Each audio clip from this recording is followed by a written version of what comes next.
हिंदी की ई कक्षा में आप सभी का हार्दिक स्वागत करती हूँ। आज हम लोग पढ़ेंगे कक्षा 10 हिंदी ए कृतिका से साना साना हाथ जोड़ी। साना साना हाथ जोड़ी की लेखिका मधु कांकरिया जी हैं और साना साना हाथ जोड़ी का मतलब होता है अपने छोटे छोटे हाथ को जोड़कर प्रार्थना करती हूँ।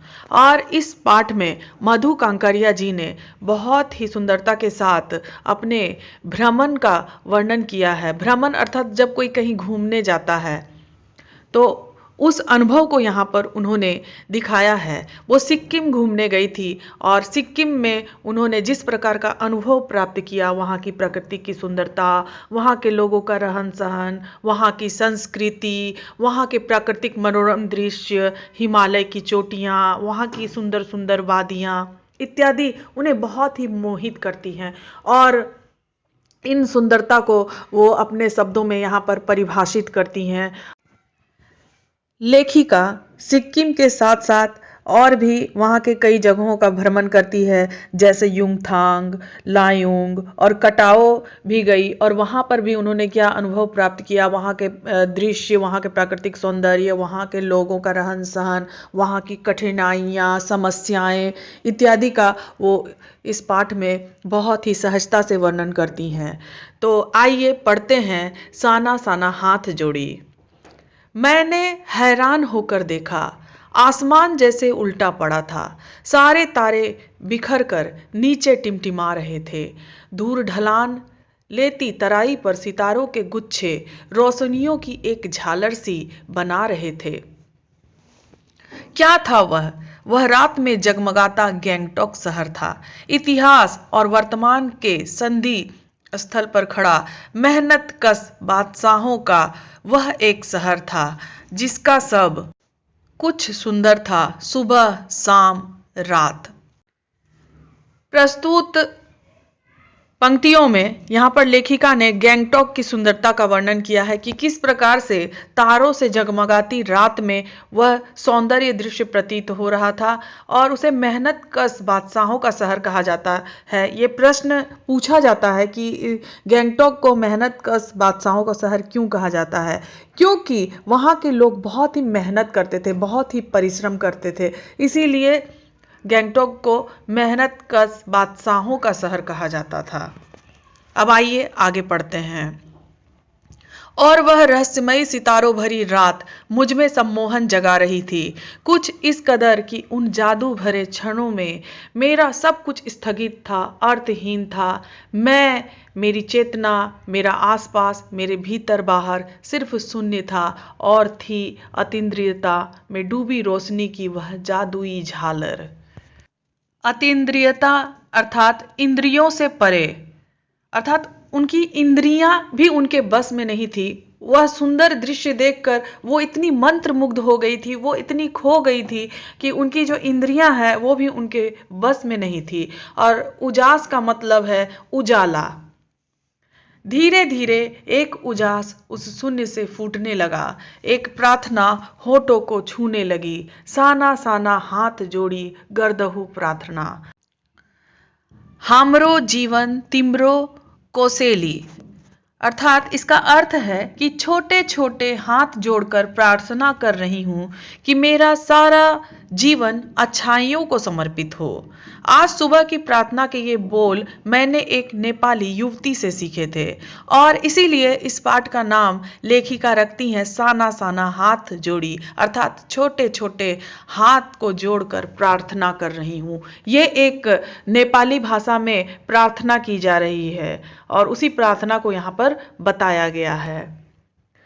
सुबह हमें युमथांग के लिए निकल पड़ना था, पर आंख खुलते ही मैं बालकनी की तरफ भागी। यहाँ के लोगों ने बताया था कि यदि मौसम साफ हो तो बालकनी से भी कंचनजंगा दिखाई देती है, हिमालय की तीसरी सबसे बड़ी चोटी कंचनजंगा।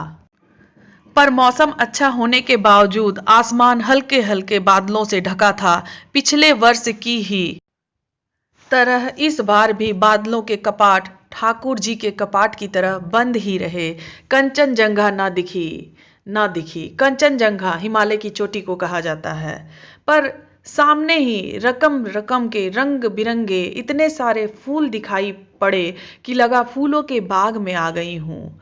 यहाँ पर लेखिका वहाँ के सौंदर्य का वर्णन करती है कि बालकनी से वहाँ उनको कंचनजंगा की चोटी तो नहीं दिखाई दी, पर सामने रकम रकम अर्थात तरह तरह के विभिन्न विभिन्न रंग के फूल उन्हें दिखाई दिए और उन्हें ऐसा प्रतीत हुआ जैसे कि वो एक फूलों के बगीचे में आ गई है। बहरहाल गैंगटॉक से 149 किलोमीटर की दूरी पर युमथांग था। युमथांग यानी घाटियां, सारे रास्ते हिमालय की गहनतम घाटियां और फूलों से लदी वादियां मिलेगी। आपको ड्राइवर कम गाइड जीतेन नार्गे मुझे बता रहा था। क्या वहां बर्फ मिलेगी? मैं बचकाने उत्साह से पूछने लगती हूँ। चलिए तो।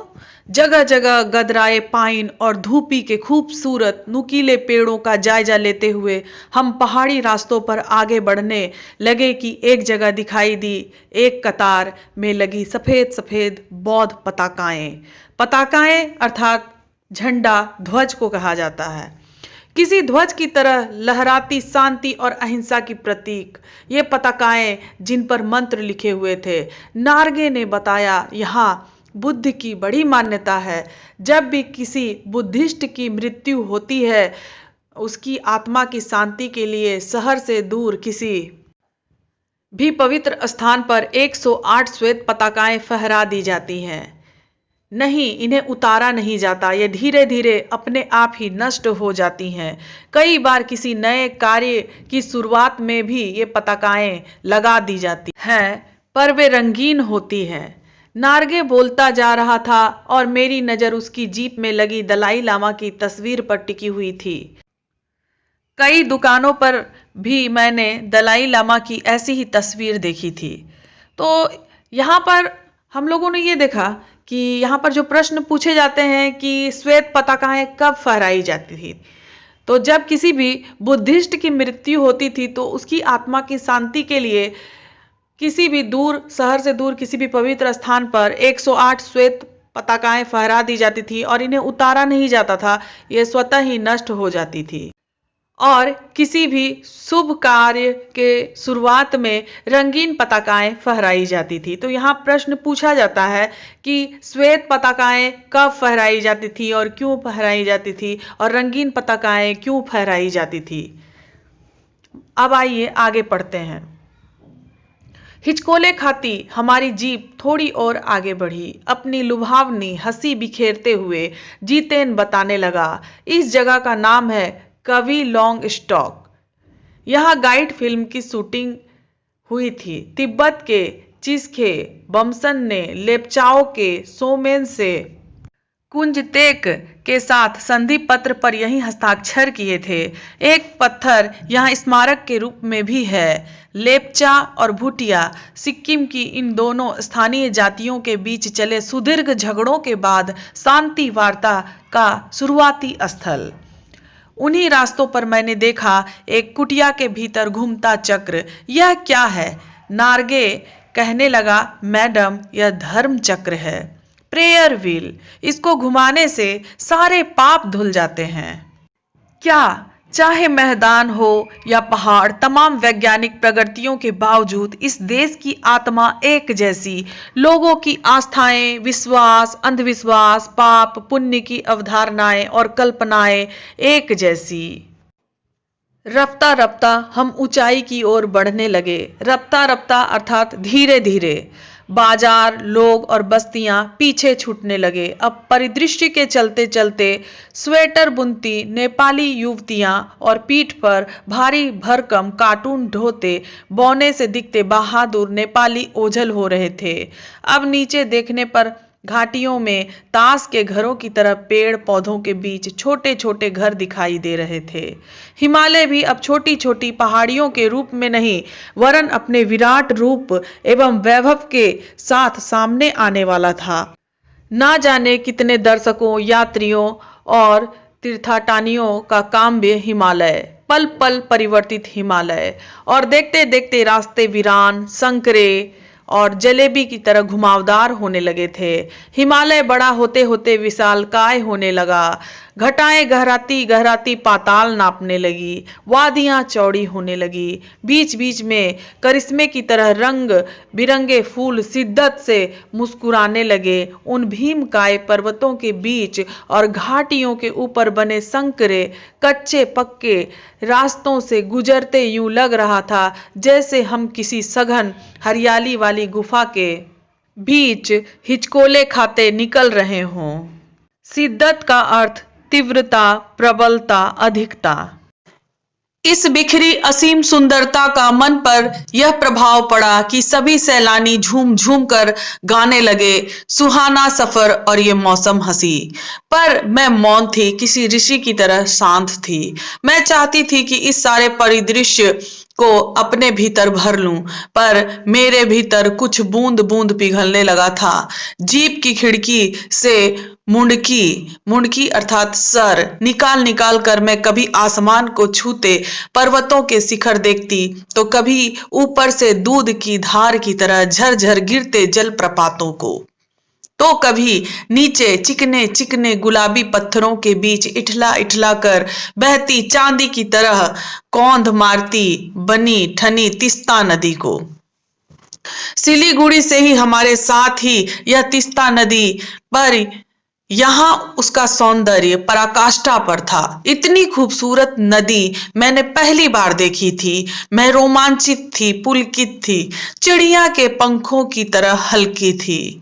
मेरे नगपति मेरे विशाल, मैंने हिमालय को सलामी देनी चाही कि तभी जीप एक जगह रुकी। खूब ऊंचाई से पूरे वेग के साथ ऊपर शिखरों के भी शिखर से गिरता फेन उगलता झरना। इसका नाम था सेवन सिस्टर्स वाटरफॉल। फ्लैश चमकने लगे। सभी सैलानी इन खूबसूरत लम्हों की रंगत को कैमरे में कैद करने में मशगूल थे। मशगूल अर्थात व्यस्त। आदिम युग की किसी अभिशप्त राजकुमारी सी मैं भी नीचे बिखरे भारी भरकम पत्थरों पर बैठ झरने के संगीत के साथ ही आत्मा की संगीत सुनने लगी। अभिशप्त अर्थात श्रापित। थोड़ी देर बाद ही बहती जलधारा में पांव डुबोया तो भीतर तक भींग गई। मन काव्यमय हो उठा, सत्य और सौंदर्य को छूने लगा। जीवन की अनंतता का प्रतीक वह झरना। उन अद्भुत अनूठे क्षणों में मुझ में जीवन की शक्ति का एहसास हो रहा था। इस कदर प्रतीत हुआ कि जैसे मैं स्वयं भी देश और काल की सरहदों से दूर बहती धारा बन बहने लगी हूँ। भीतर की सारी तामसिकताएं और दुष्ट वासनाएं इस निर्मल धारा में बह गई। मन हुआ कि अनंत समय तक ऐसी ही बहती रहूं, सुनती रहूं इस झरने की पुकार को।